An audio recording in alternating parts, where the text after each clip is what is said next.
In our roles, we serve as youth leaders. So we do a lot of outreach and we seek out those who are young and new and able to participate and join us in our cause. We seek out ways to create positive, safe spaces for all youth. Yeah, and really we want to try and get a lot more youth connected and involved in our processes. Going over the agenda. First, we want to get an introduction, and you just saw that happen. Next, we're going to have a question and answer forum between the two of us as presenters.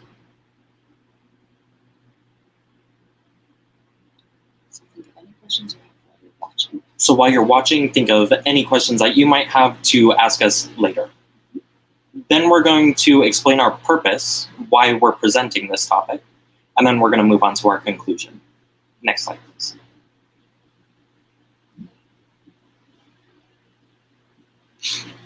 So we want to look at what events can help us to really plan for our future. What kind of events do you think could we plan while we practice social distancing? Well, Alexis, I've noticed that there's really a lot of different platforms on social media. Facebook, Instagram, and many others. We've seen so far a lot of people using Zoom for our social events, for our meetings. Really to still be able to gather while social distancing. We're seeing a lot of closures of camps, of summer programs and things like that. And that's leaving a lot of people wondering what to do, how to make sure that their family members, their friends, their kids are still involved in a community and have a social outlet.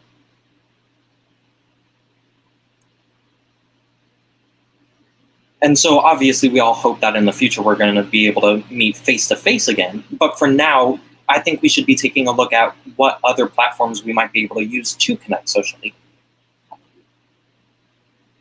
How about you? Well, it's been interesting seeing the impact that the current pandemic has had on the youth as everyone is forced to stay home. So we've had to really get creative and try and come together and brainstorm different ideas and activities that we can do. We've talked about what our hopes and dreams are for each other, not only after the pandemic ends, but now in this moment, what we can do to get a good start on our plans so that we're ready when we're able to gather together again, as well as currently. Not only here in the state of California, but outside of California, we're able to get creative and find ways to still get together. Yes, absolutely. Next slide, please.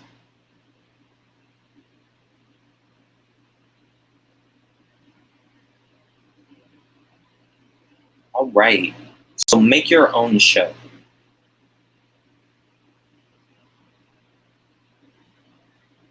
How can youth make their own show? And how does that benefit different youth groups? I'm curious what your perspective is, Alexis.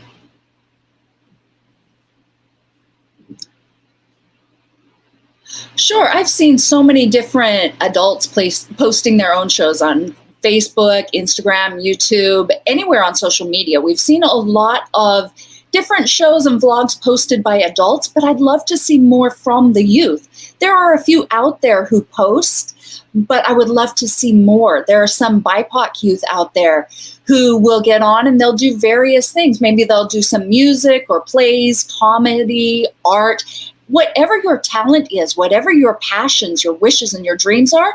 Go ahead and put those online and share with everyone out there in the digital world. Right. I feel like you personally have your own show, your own presence. And we can scroll through Facebook and we can see all these diverse people and all these different things that show up. But each single show, each single vlog has its individuality. And having your own platform as well to show those things that you're interested in is very helpful. All right, next slide, please.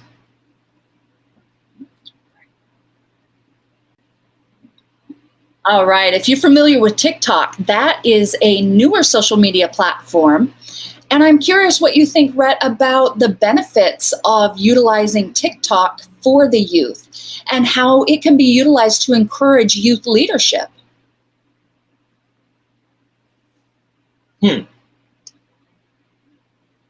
Well, I've heard positive and negative things about TikTok. But for right now, let's push the negative things aside. Looking at how we can use TikTok to foster youth leadership, really what stands out to me is the creativity embedded within the platform itself. It shows the individual users and their creative processes as different than every single other individual user. So if you're a TikTok maker and you're an artist, you can create TikToks relative to art and your art. Because really, all TikToks are a form of art, but we see that different users have different forms of art. And so when you post, you can start forming connections. And I think that connection will automatically lead to leadership. Oh, definitely. We see those who post on TikTok and who make their posts. It's fascinating to see how many likes people get. And it's important to remember when you get a bunch of likes, not to become grandiose or arrogant that everybody loves you, but to focus on expressing yourself in your art. It's important to recognize also that this space is one where you can be creative. You can make your own mistakes and you don't have to be shy about those. You can help to utilize a platform like TikTok to grow your own strength and courage and overcome your shyness. So it's something that you can help to utilize to grow your own leadership skills in becoming more confident in expressing yourself. And that confidence helps you to be a more effective leader. Yes, I completely agree. All right, next slide, please.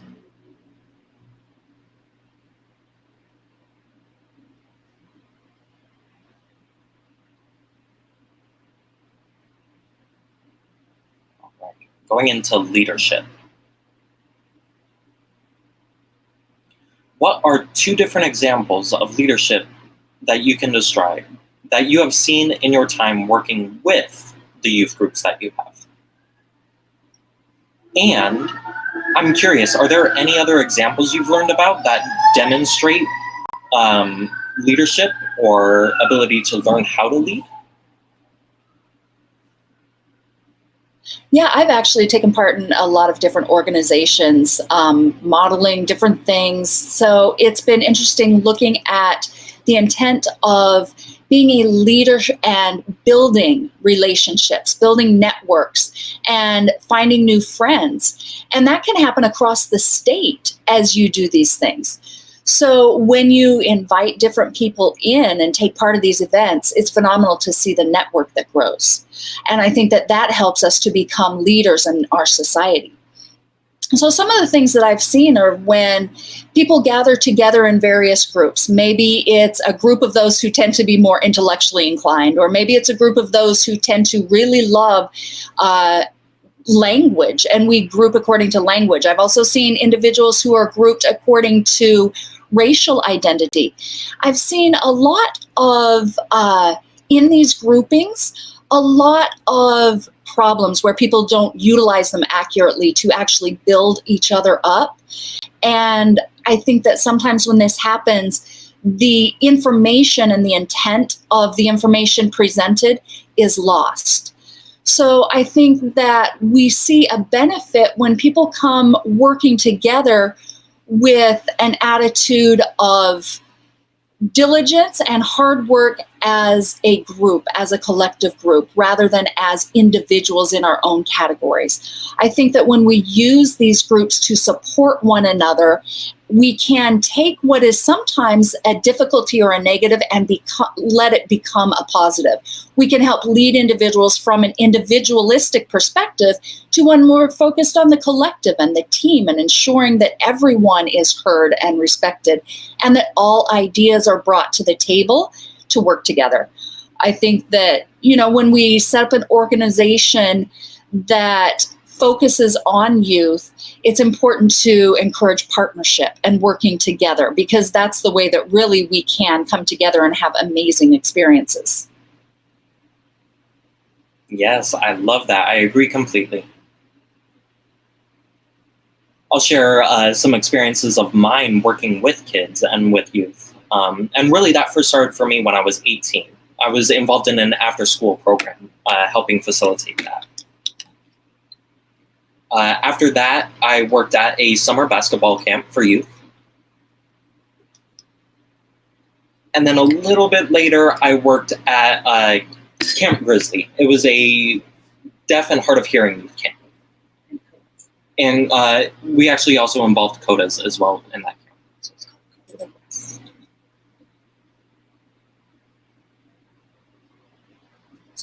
So I coached basketball and football, and that allowed me to be involved with those specific youth groups.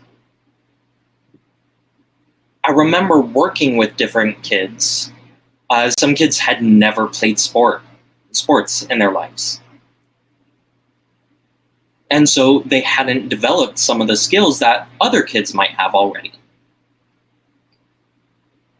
I noticed that there were some kids who had never played sports, but going to this camp felt very passionate about learning to compete, learning to play these sports. And through this camp, they learned about leadership skills, and they learned about fostering that collective that you were talking about. Those leadership skills that they learned could also then be applied generally. But again, we also see that with each individual are unique skills and traits and leadership abilities that are brought to the table.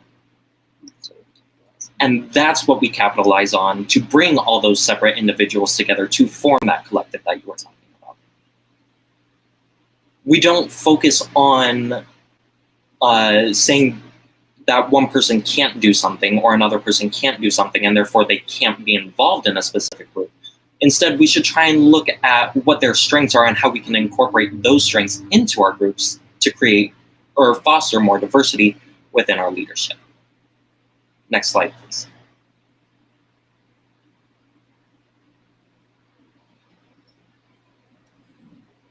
All right, I want to look at Deaf ESPN. What do you think, Rhett, about Deaf ESPN and how it could be beneficial for all youth? And secondarily, are there any examples that you know about of Deaf ESPN that youth could take part in?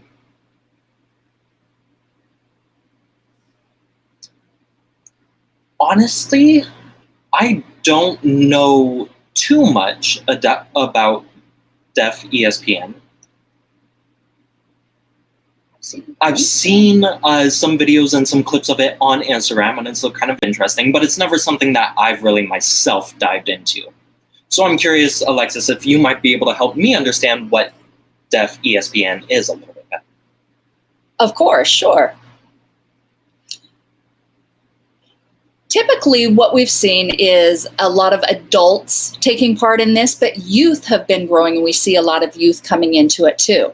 In Deaf ESPN, individuals have a chance to take part in various sports tournaments, some esports tournaments. So there might be some racing or soccer or basketball or various sports that youth are able to get in on.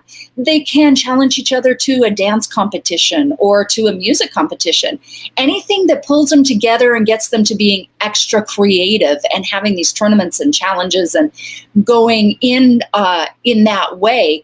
And it's been interesting as I've watched them to see everyone's individual skills applied to the platform. And it's interesting as well because you can see that those are the seeds for their future growth. You see here that people are getting on and they're willing to create their own show. They're willing to make their own recordings and post themselves online and be there. So it's not about being a pro. It's not that you have to be at that level on anything. It's about the effort that people put into it, how they work on being creative and figuring out how to overcome the challenge and win the competition. And that means that it's not about the final winner. Everyone who participates is actually a winner because it's a platform that helps to facilitate and grow their own skills. Oh, that sounds very interesting. Again, emphasizing individual special skills.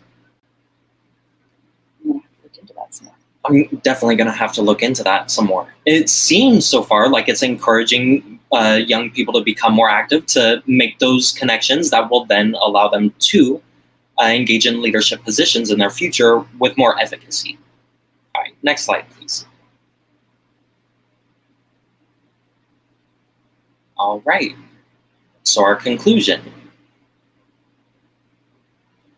And really, we get to our base points. You can't stop somebody young from dreaming. And the other point that we want to really leave you with is be creative.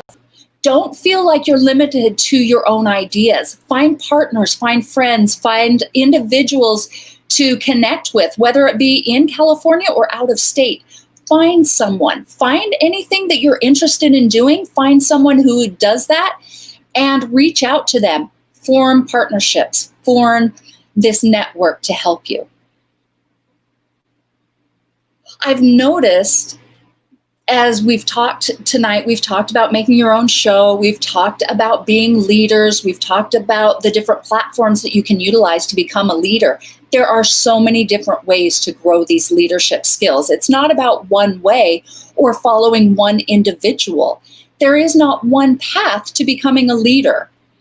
And there are many individuals who are comfortable in the background. And they do their own things and they become successful in their own route. Success and leadership look many different ways. So whether it be if someone wants to create their own show and post their videos online, great, do it. We encourage you to do that. We'll support you, and there are those who will be there to provide feedback and help you to develop and grow yourself so that you can get online and have all kinds of people watching your show. And who knows, maybe one of these days you'll be invited to get up and give a presentation on the things that you have done. There are so many different ways that you end up engaging when you take part in these things, whether it be through acting or through songs or through whatever your unique artistry and talent is. There are so many applications that you can use online.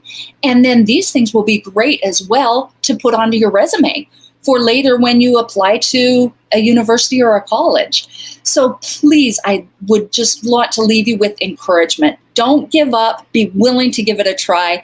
And if you've got any questions or hesitancy or concern, reach out to us. Also, reach out to your friends and family. Share with them your ideas. Brainstorm. Get creative together and do it. Remember, it's okay to make mistakes. We never can be perfect. It's okay to make mistakes. So just do it. Right. Thank you for sharing that. Yes, that was great. All right, next slide.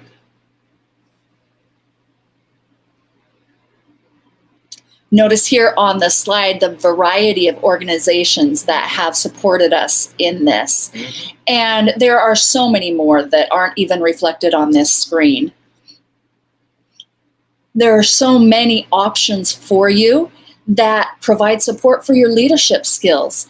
There are things you can find online where you can play chess, you can engage in visual arts.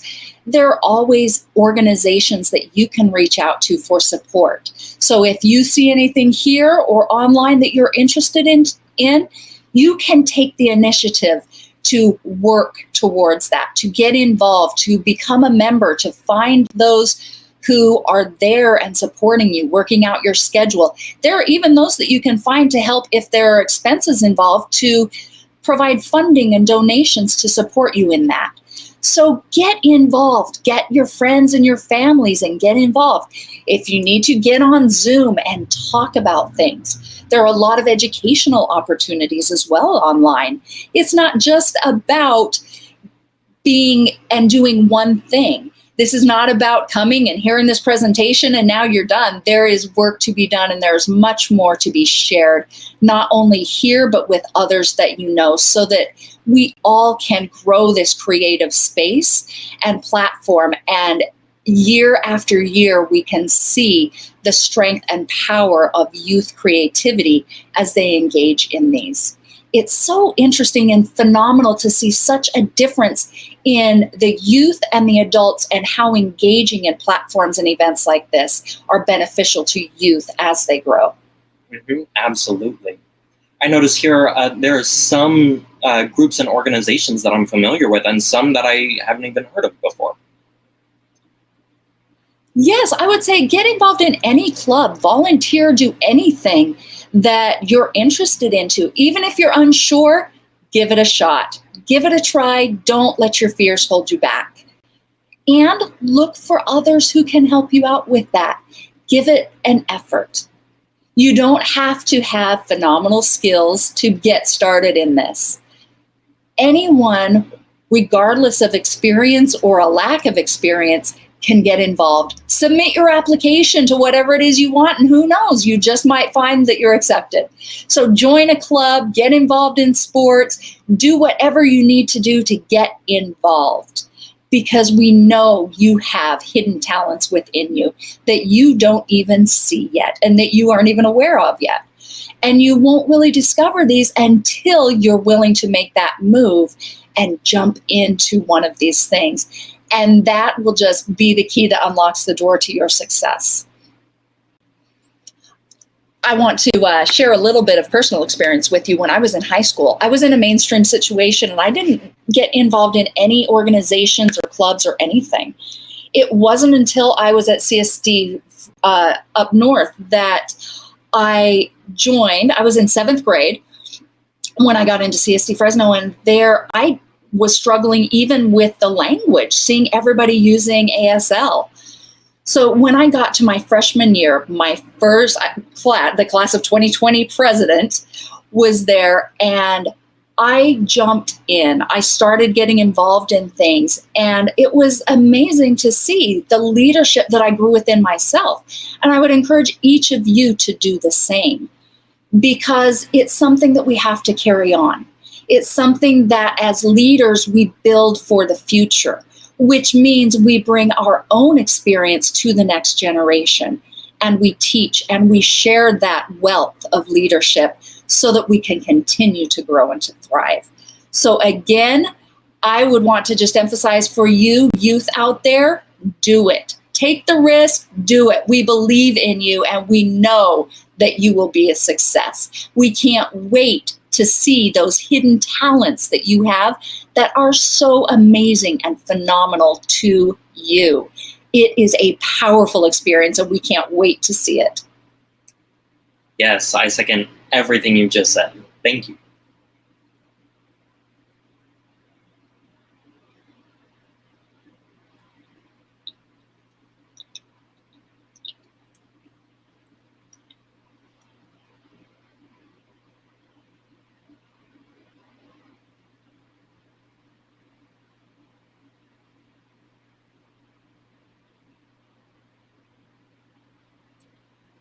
Wow.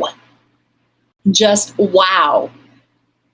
You two did a phenomenal job. I was so thrilled to see you here as our youth leadership representatives. Wow, that was phenomenal.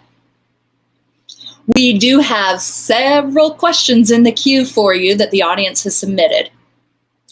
So we're going to go ahead with the first question now. You'll see it on the screen. That question is, do you think it's a great idea to encourage deaf youth leaders to host social events through organizations such as the CAD? So I would just say to that question, do you think that that's something that we should do, that we could host events that, whether it be CAD or any other organization, do you feel that it's a good idea to encourage deaf youth leaders to do this? And I could open that to either one of you to answer. Yes, definitely. And it's not only the CAD, but any organization, someplace that you have a passion or a desire for, go for it. Reach out and get involved. I think that with the ideas that we bring, as we get involved in things, we start to open up our own minds to new possibilities and dreams. Definitely. Yes. So, for example, let's say I'm involved in one organization and we're all sharing ideas with each other. We're growing so much and it's great, but we don't have the ideas of other groups, other organizations, and other individuals. So, partnering with other organizations such as CAD or any various other organizations, we get more interaction and we get more growth from those interactions. So I think really the goal should be to grow with each other. And that happens in ways, or ways that that can happen is through hosting social events through different organizations.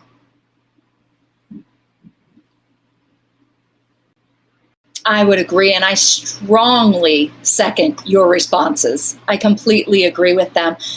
I think that the more we do these things, the more youth see room to grow, the more they see examples and potential for themselves, and the more they see that there are people there willing to support them and ready to do so. Let's go with our second question now, question 2. And this question says, Rhett and Alexis, what inspired you to be involved as CAD youth representatives for the Northern Chapter and as a CAD youth director? Could you talk a little bit to your inspiration for becoming involved? Wow, that's a good question. Yes, absolutely. For me, it was about my friends who encouraged me and supported me. I have my own skills and my own personality and things that I wanted to show the world, but I hadn't yet. So it was through the support of friends encouraging me to do it and to get involved that I finally did. And I really just have to thank them for it. My friends, my family, faculty who supported me and helped me to make the decision to get involved the way I did. Again, it's about carrying on the traditions and carrying on leadership. It was them in their leadership who encouraged me, and now I turn to others to encourage them.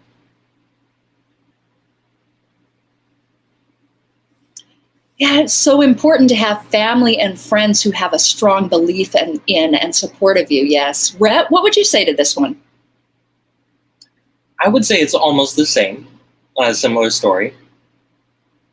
Remember when during the presentation, I talked a bit about organizations that I had been involved in, volunteering, and all of that stuff. And really, it was the people I met there who gave me the inspiration to continue to get involved in leadership positions. I remember meeting one person who actually introduced me to CAD, and I had never heard of it before. But hearing of it then, I started to look into it a little bit. There seemed to be some open positions, and I wasn't sure whether I was the perfect fit, but it seemed like something that I might be interested in trying out and supporting in at least. So there were friends in the community actually who were more connected to CAD than I was, who actually encouraged me to go ahead and do it. Maybe there were mistakes that were going to happen along the way. Maybe this was going to be a learning process, but I was willing to be a playing member on this team. I was excited to do it. Yeah, we always have our reasons for doing this work, right? And we can see, I always try to believe that there's a reason for everything that happens anyway. So I would believe that there is a reason that both of you are here. Alexis, did you want to add something? Yeah, I wanted to add in that support of myself and becoming a leader, I did see weaknesses in and of myself. I did look at others and saw others who were afraid of their own weaknesses and were afraid to step in. But through encouragement, they were able to step in and we could move together through this. And you always see in the end, there's gratitude for that encouragement. There's gratitude for helping someone get in to unlock their talents and really thrive in their life. And I cannot emphasize enough how important it is that this gets passed on and shared, and the gratitude. I have to express gratitude for this. Mm-hmm. Yeah, at CSD, up in CSD Fremont, there were many individuals who were there and supportive of you, who saw your abilities, and I'm glad that you were on board and jumped in. Thank you. All right, question number 3.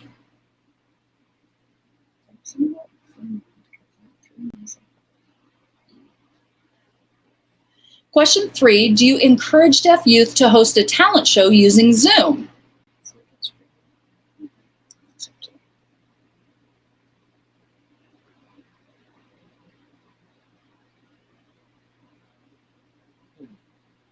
Anyone?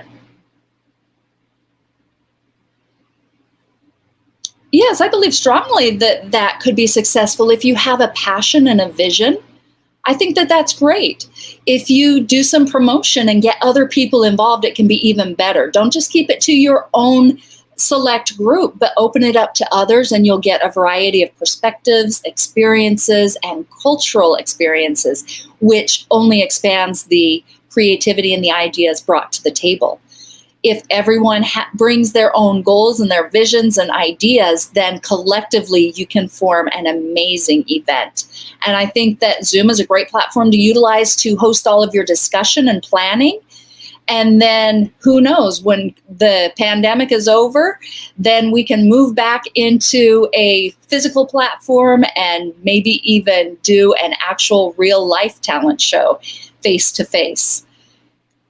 That can be helpful in planning and gaining experience in budgets, or in planning and putting together workshops or camps. There are all kinds of things that we can do online using Zoom right now, for now and the future, that I think could be very powerful. Rhett, would you like to add? Yeah, really. I don't have too much to add to that response. I think that's absolutely a great response. I think the question in and of itself is great. Should we try and host a talent show? I wonder a little bit about using Zoom.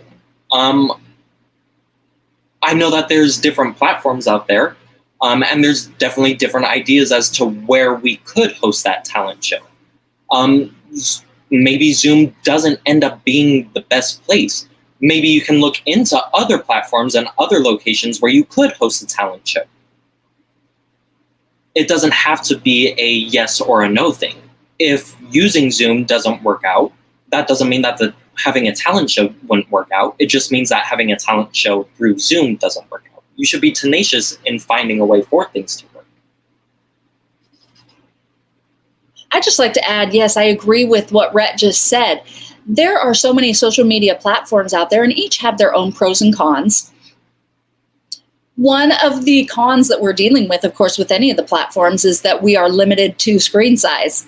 However, if you post your own videos, you can record yourself doing your talent, share your message, and then you could have an editor that clips and puts it all together into one seamless video to watch.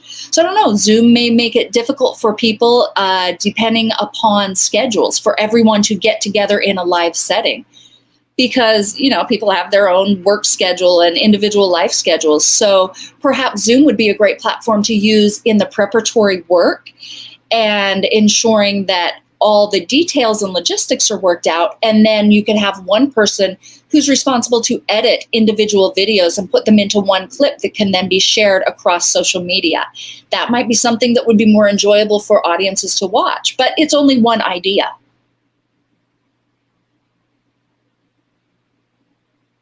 Yes, that's a great idea.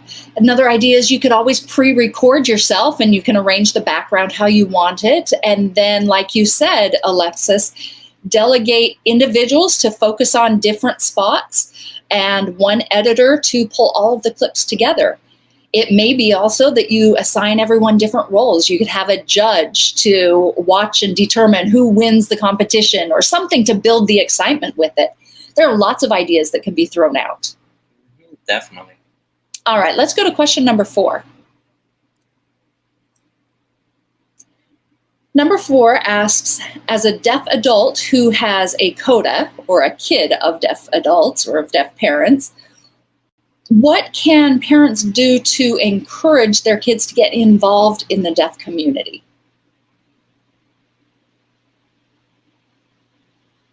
What do you two think about that?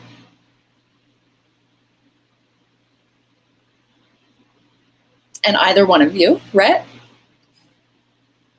I think there are so many different ways to do this. There are a lot of events going on in the deaf community or online videos that could be watched. If parents shared the things that they're seeing online from the deaf community with their kids and encourage them and build the excitement around it, that could be helpful. You know, it's impossible for any kids to just focus in on one topic, right? They may have a variety of interests. So it's important to support them in their interests and share with them the things that you're finding online. It's also important to remember to allow them the space to reveal their own personality and their own interests and support them in that. So I completely agree the need to support them and to get involved. And I would encourage to remember to allow their individuality to be expressed in that. Yeah, I feel really parents, if they show a positive attitude and if they demonstrate the positive aspects of the deaf community, they can tip the balance and have that child, their coda, become more and more interested in getting involved in deaf organizations and the deaf world. I think encouraging parents to sign with their children is really, really key to this and really important to this. Maybe bringing your kids to different social events or showing up to different social events with your kids, or getting your kids more involved in different deaf organizations that you yourself are already involved in. Really just exposing them to the positive aspects of the community and showing them how they can then fit into, support, and collaborate with the community would really help tip that balance and make them interested. Yes, I love that, because you're both talking about how they focus on their own dreams and their own interests. That is a critical element, yes. Alexis, did you want to add? Yeah, another idea that I thought about was, it's almost like learning to ride a bike. Kids are a bit nervous and they fall over as they're first learning, right? But through persistence, they learn that it's okay to make mistakes, and eventually they learn how to ride that bike. And I think it's the same thing in any other aspect of our life. As we're trying something new and trying to get involved in something, there will be help and support for us. We'll make mistakes. There will be those who are there to give us feedback and support as we make those mistakes and show strong belief in us and in you. So it's so important to remember you will make mistakes. Don't just take someone's word for things and do exactly what they say, but take the feedback, be grateful for it, apply it to yourself, and continue to grow.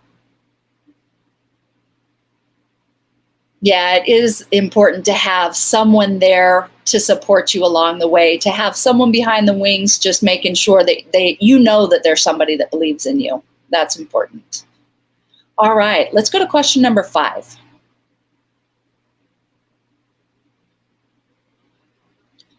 This question is for you, Alexis.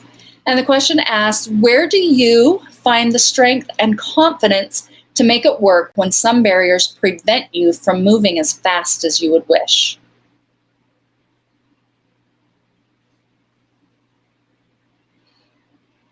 So, Alexis, where do you find the strength and confidence? Whew, that is a difficult question. Where do I find that strength and confidence? Really through participating in the various organizations I have, I've learned how to follow my intuition, and I've learned that when I have friends who speak down about organizations or about things that are going on within them, it's important for me not to listen and become too enmeshed in that, but to make sure that I stay away from the negativity. I typically will take any negative feedback that I'm given from friends to share with that organization and figure out a way to change it into a positive before I share it. I think that that positivity is so important, that when we feel stuck, we stay positive. We find and support from within ourselves and from others, and we believe that we can do it. Believe in your own uniqueness and in the things that you bring to the table. It may be that, any errors or anything that you feel are weaknesses may be due to external circumstances. It may be due to family circumstances or language deprivation. There are always things that you can see that you may not see upon first glance if you step back and look at what's actually going on. So remember that if you're feeling a lack of confidence due to your background, that there's always a new way to look at things, that it could be a new perspective that surprises you. It may be that others find out something about you later and you see it and say, oh, that's my key, and you wish that you had seen and learned those things long ago. But it's okay to learn it when you do. It's okay to express yourself and allow support and help from others. It's not that when you're going through and navigating the difficulties of life that you do it on your own, or that any feedback is given is a black and white answer, a yes or no. It's always that feedback is about an attempt, an idea. It's something to give it a shot for next time to see if it's more successful. When feeling maybe depressed, a hobby could be something that would help to raise you up out of that. Go out and running, or find a comedy that you enjoy watching, or talking, or journaling, or whatever it is that you want to do. Find something that you can do to help release your passions. There are so many things that I wish I had known of my own hidden talents and skills when I was young. And that's, again, one of the reasons that I'm here to encourage and support others. I'm not here for myself or for the benefits that I gain from being in this position. I'm really here to support and to serve others. Thank you, Alexis. Rhett, would you like to ask? And just so that you know, we do have 3 more questions coming. Really, I think that was a beautiful story. I think that's a beautiful message. Breaking barriers is very important. I'm not sure if I have too much to share. Of course, I've had my own share of barriers that I've had to overcome. You just kind of got to keep a positive mindset about it. Take the feedback with a grain of salt. It's your journey, and keep that positive mindset. It's very important that you keep progressing, and that doesn't always have to look a certain way. But yeah, I think progression is the thing, and overcoming those barriers. And thank you, Alexis, for sharing all of that. Thank you both. We're going to go to question number 6. And just so that you all know, we're not going to accept any further questions. We are running out of time. So let's go to question number 6. And this question asks, what are the plans for someone? What are the plans or someone that you know that can motivate the next generation of deaf professionals to be the best that they can?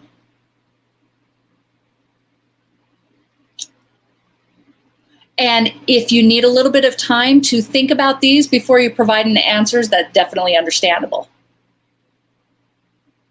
Alexis, you have something you'd like to share?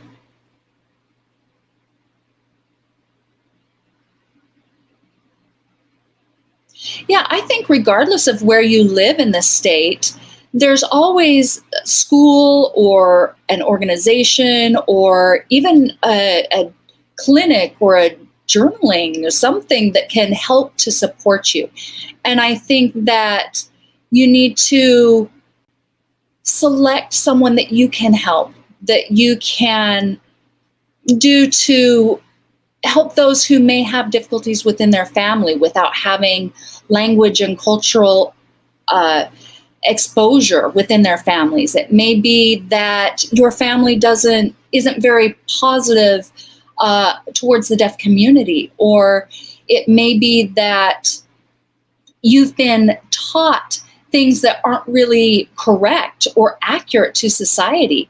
So it's important to always work on your own self-analysis as well, and look at maintaining a positive relationship with those around you, friends and family, and finding a way that you can feel motivated and passionate. And I think that reciprocity is key as well, that it's not about always being one who's on the receiving end, but giving back. I think that reciprocity is key for our future generations. And I think that with that reciprocity, people aren't left on their own. And part of that reciprocity is through providing the support that we do here and the encouragement that we do here, so that someone is able to feel safe and able to go ahead and thrive in their own life. Yes, definitely. I think that seeing individuals thrive is probably your reward in doing the work that you do. Brett, would you like to add anything briefly? Yeah, sure. One thing I was thinking about was how we can ensure that people have a positive mindset surrounding organizations and the things that are happening within them.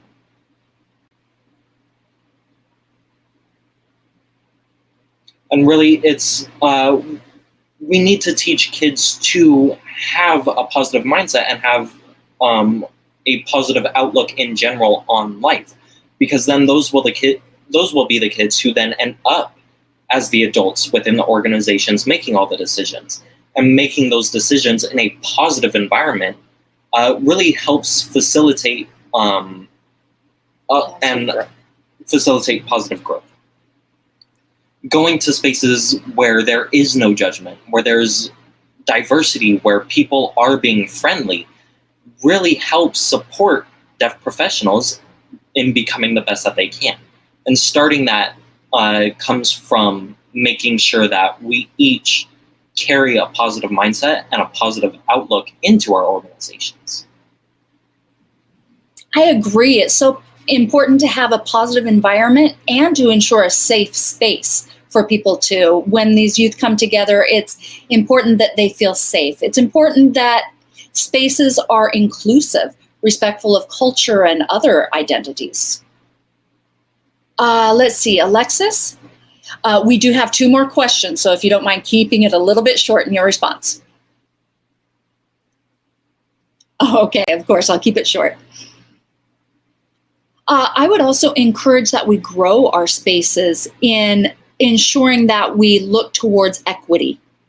We ensure that we undo some of the impacts of an inequitable system that we live in. It's not about individuals, BIPOC individuals, standing behind or being less than in any way. We have to maintain a lens of equity in all of this that we do. I completely agree with that. It's something that we have to have a mutual respect for everyone. All right, let's go to number 7, question 7.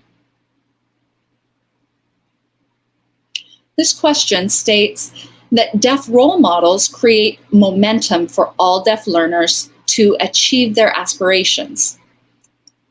So in your vision, what are your plans for the youth of the next generation?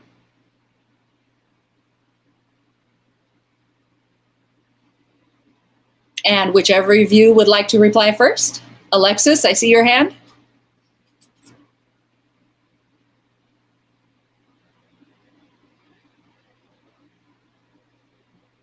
I think I would love to see more images of young people out there online. We see adults so frequently. It would be nice to see more youth, to see their faces online. I think that having that image will help us as we look at things. We can see that there are adults who are pilots, who do all kinds of different skills and techniques. And it's not about having to wait until you're an adult to do these things. Do them when you're young. Look at what you see represented from the adults and start doing it while you're young. To mention and add on to that, the CAD does have an award that we give to youth for their achievements, not only academic achievements, but outside of the school. So Alexis, that's actually a project you'll be working on for next year, right? Yes, it is. It is.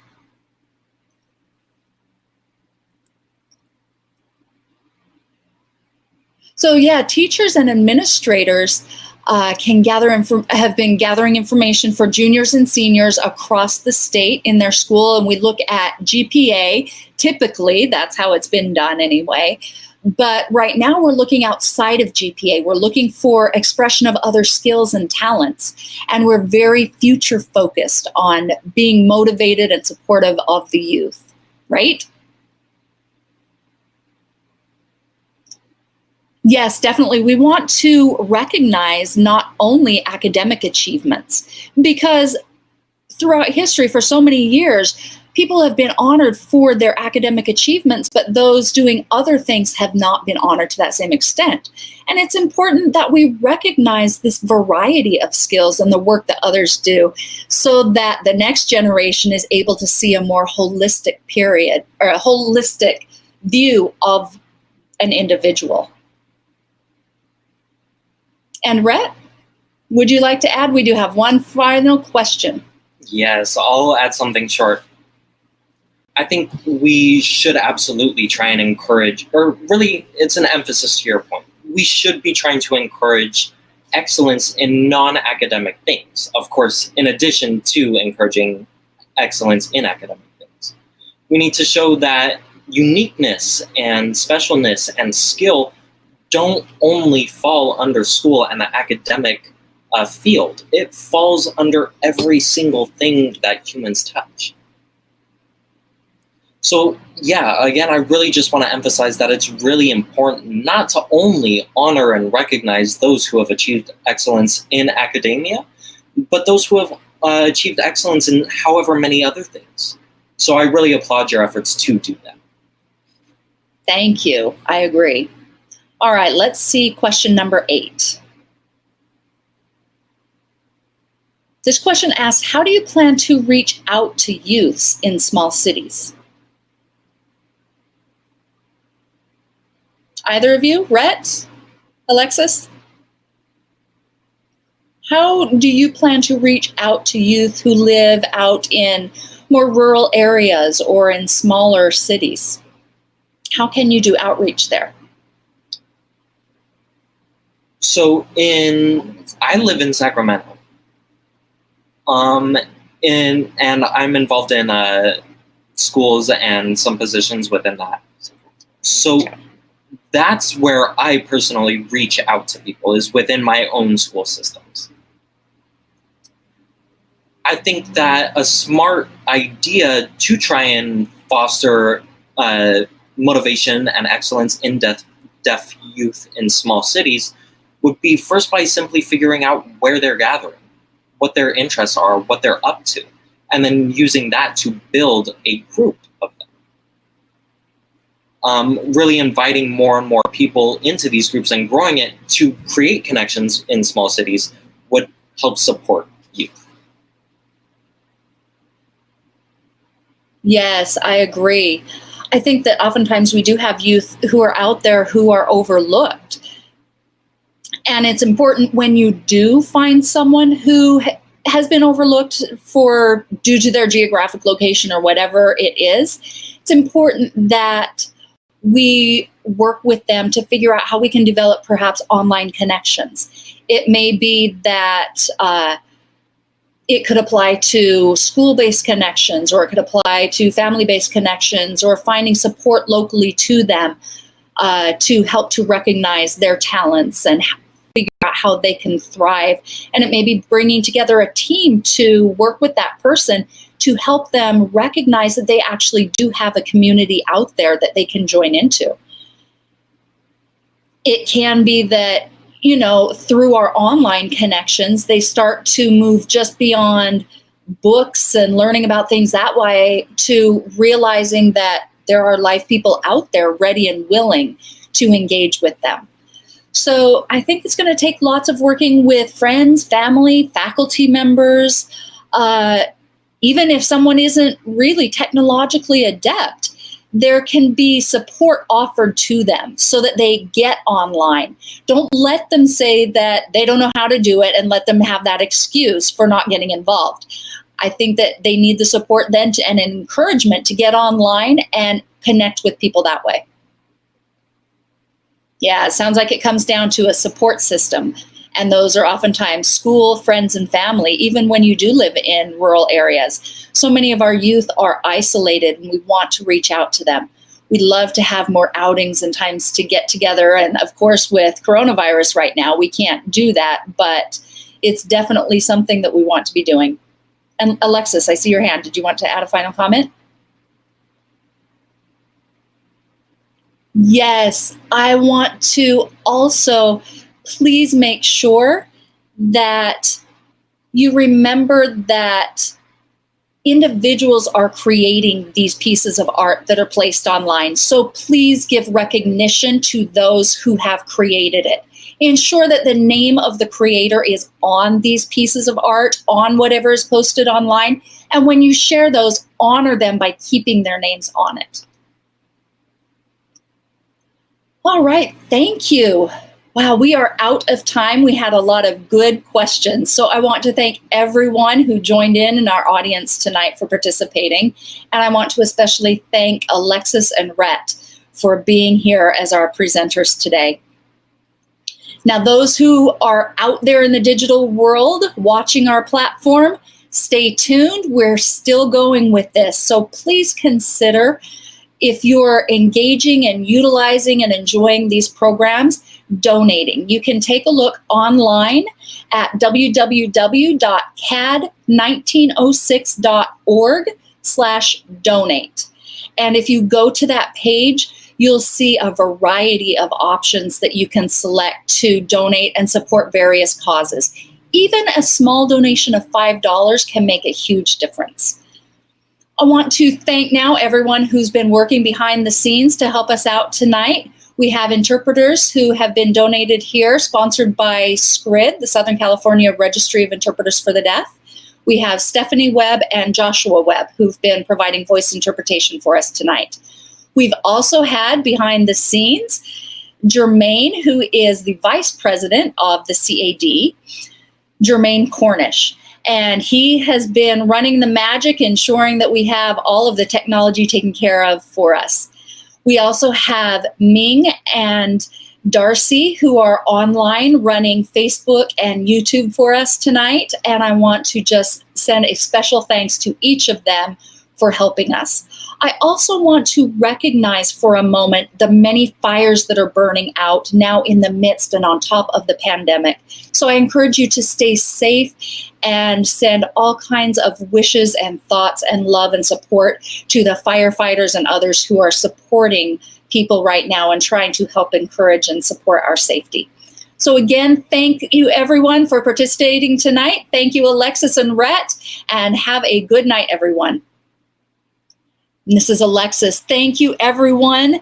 I hope you enjoyed taking part and listening to us tonight, and I look forward to listening to you. If you want to reach hold of us, please get hold of us through CAD and through any other organizations. We're ready and excited to support you.